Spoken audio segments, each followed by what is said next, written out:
Welcome to my channel.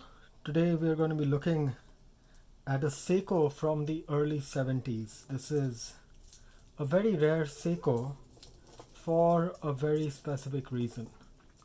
This was the first generation of Seiko quartz watches that dealt with the 17 jewel restriction. So this, I think, dates to 1970. It only has a quick date change. The quick day change has not been incorporated as yet. This is the 7006 movement. It was a very mass market movement for Seiko. But what makes this watch unique is the design of the case. So this is, I have it on a spiral case from the early 70s, which I think goes with the design of the watch really well. But next to this watch, what we have is an Omega Constellation from 1969. Now, why is the Omega Constellation such a big deal?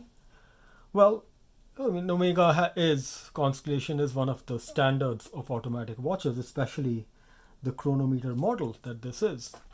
But this 1969 Constellation is a Gerald Genta design. For those of you who don't know who Gerald Genta is, or maybe was, I don't know, if he may have passed away a year back. I still don't know about that. He was a seminal watch designer. A lot of watch designs that change in the 70s are all Gerald Genta designs. So for example, you probably know of the AP Royal Oak. That's a Genta design. The Constellation, obviously he used to work at Omega, so this is the Omega design. The C case that this Constellation is a very classic Gerald Genta design. And the Seiko is the exact same design.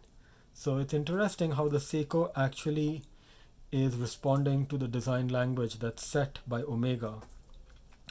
The bracelet for this Omega is a 138 bracelet. It's an extremely rare bracelet. You may often find these with beads of rice, but this 138 is an extremely rare bracelet. So let's talk a little bit about what is a C case design and what makes that Seiko such a special watch in that case. So let's get another, a more contemporary Seiko. This also has, just like this Seiko has the turquoise blue sunburst effect, this has a much deeper blue. It almost looks black, but trust me, this is blue. And let me get my sketch pad in here. So let's look at a couple of watches. So what we have here is, I hope you guys can see my sketch pad, that is what a conventional watch design is. You have a round case, and let me see if I can draw on this. Yeah, so you have the round case, and then you have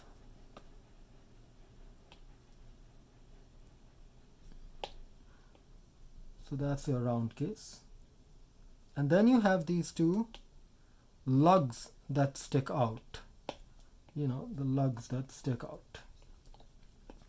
In terms of reading the design, you can clearly understand that the case is its own geometry, and the lugs therefore are their own geometry.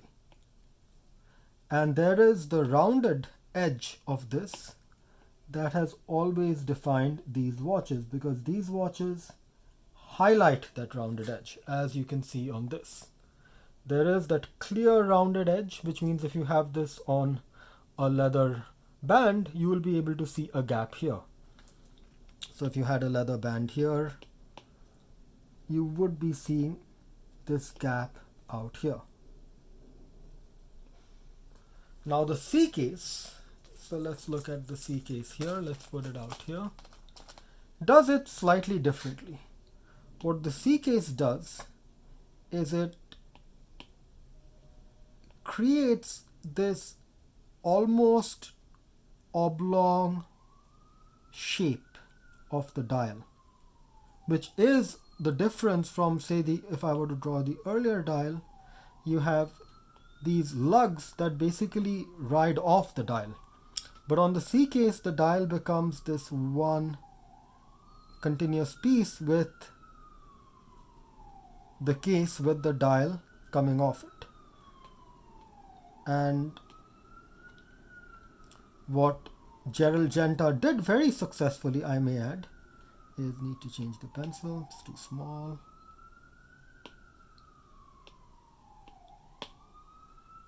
What he manages to do is really set up the case as a very integral part of the design of the watch, where it was not, the lugs were not an addition as you would typically see with, say, any Constellation of the 1950s, where the lugs become these significant addition. Here the lugs really become part of the watch. So this, some people call that the UFO design. This is a very typical early design. You would really see it in the Seiko helmet automatic chronographs. So this is really in some ways Gerald Genta's significant contribution from the late 60s. So let's get the drawing tablet out of here. Let's focus back on the watches.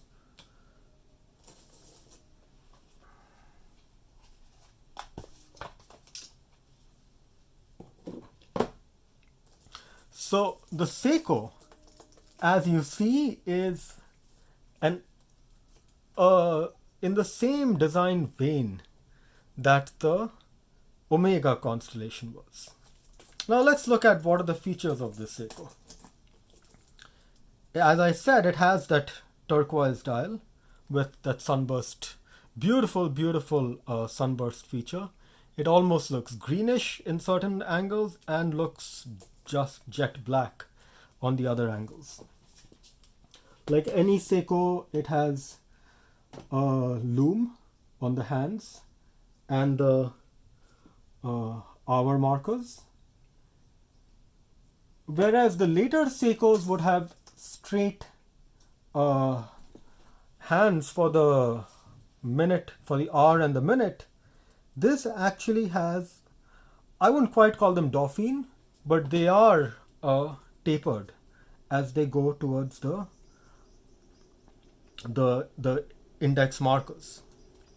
Just like the Omega, it really is amazing how parallel these, how much these watches parallel each other in design.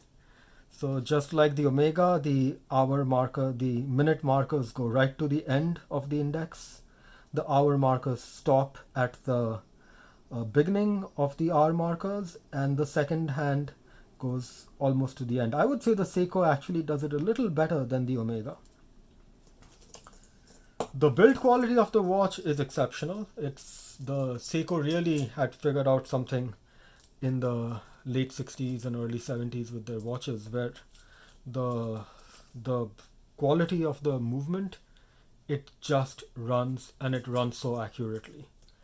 I would say my Seiko 706 is just as accurate as my Omega chronometer, unless the Omega has been recently serviced, on which it does stay within a couple of seconds per day. This typically goes about 5 seconds a day, but this has consistently been at 5 seconds. So if I go in and I adjust it, I know I can get it within a second. On the hand, it's a 39mm case, so let's just quickly get a glimpse of what it might look like on the hand. It just looks so elegant. It's a watch that you can wear as a dress watch. It's a watch that you can wear as a casual watch. I think the Omega has a more of a dressy feel. It does not lend itself. It probably needs a different strap if you were to really set it up as a casual watch. But yeah, sure, it is a Constellation after all. Constellations do stand in their own right for a reason.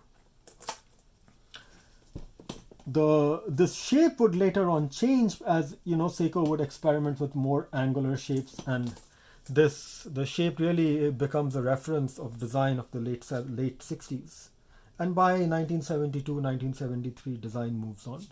In fact, on that line there's a TV dial watch that's going to be reviewed next, but we will talk more about that later. Uh, and as I said earlier, 17 jewels, because in 1968, I think the US Customs imposed higher duties on watches that were coming into the US if they had more than 17 jewels. So most all watch manufacturers switched down to 17 jewels unless they were selling premium watches like the Grand Seiko or the King Seiko or the Lord Marvel, which had more than 17 jewels. So this only has 17 jewels. And in fact, every Omega from the late 60s and early 70s also has 17 jewels, unless it's a Constellation, because Constellations have always been the premium Omega. And let's, in final thoughts, if you can get this watch, just buy it. These watches are still available on eBay and Facebook Marketplace. In fact, I may be selling off this watch as I try to make space for some of my other, to make space for some other watches. But if you get these watches, they just last forever. And this case design, that C case design, that Genta design, this is probably the easiest way to invest into that design and still keep a classic with you. Thank you for watching, and be sure to like and subscribe.